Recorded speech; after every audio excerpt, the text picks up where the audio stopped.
Irregardless what culture you belong to, irregardless what it is.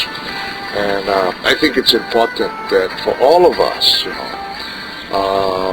for example, my being a native Hawaiian, I think it's important for us to take care of those things. Not so much for us, but to take care of it for future generations and trying to connect the past with the future, simply because it's not the focus of our education today. I mean, today it is, but I think you got to kind of understand the generation that I'm from. The generation that I'm from, it was kind of a sense of cultural denial. So we really didn't get learn that much about how, at least in my case, I didn't learn that much about Hawaiian culture. Much of what I've learned has been on my own, outside of having gone to school. I grew up basically learning about other cultures, other histories, other stories, other language. I learned French, so I learned very little about Hawaiian culture. That's my generation now. But for those of us from my generation, I think the expectations we place upon ourselves is trying to learn as much as we can of what we never did learn, and trying to take care of those things and take care of that culture, and creating opportunities of being able to share that, such as talking to you, and taking advantage of those opportunities to share that information, so that future generations would have a better understanding of things Hawaiian, of things of our culture. As you get older, you come to realize that there's some things that's more important than others.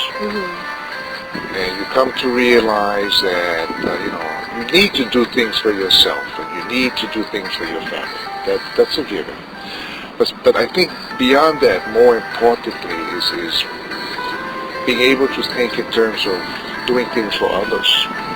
So in other words, the fabric from which life is made are not the things you do for yourself. It's the things that you do for other people.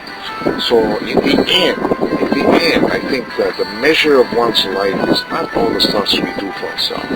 It's not all the material things that we gather for ourselves. It's not all the achievements, the personal achievements that we do for ourselves.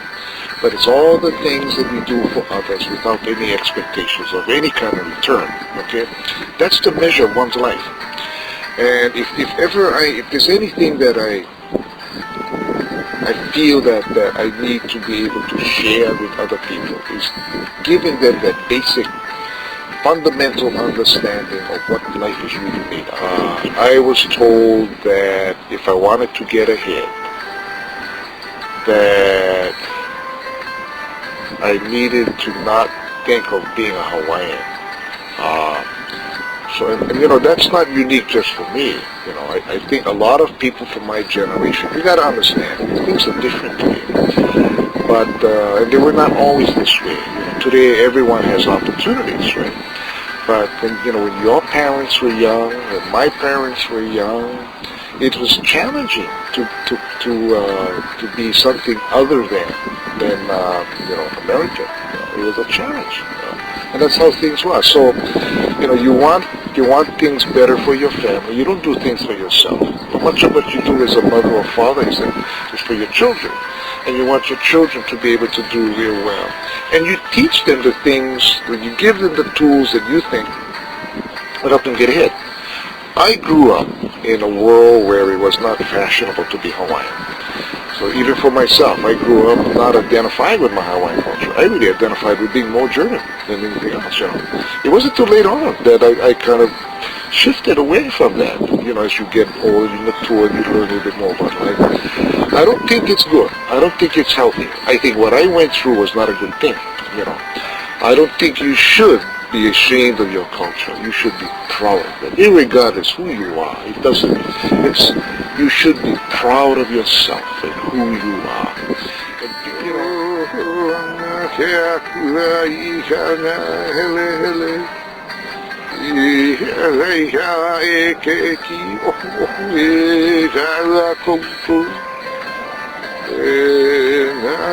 ki no malu I kalani malu e ho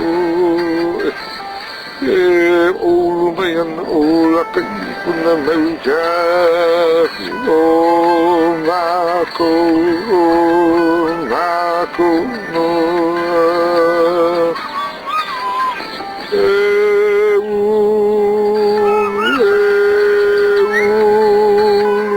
kimi o ke akua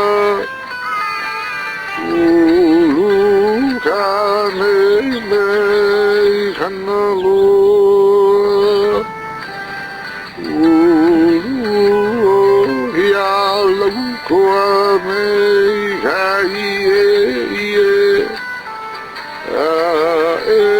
mai ano I koukua ia ka waila vai ola ola no Regardless to what culture you may be, we come to this island as one.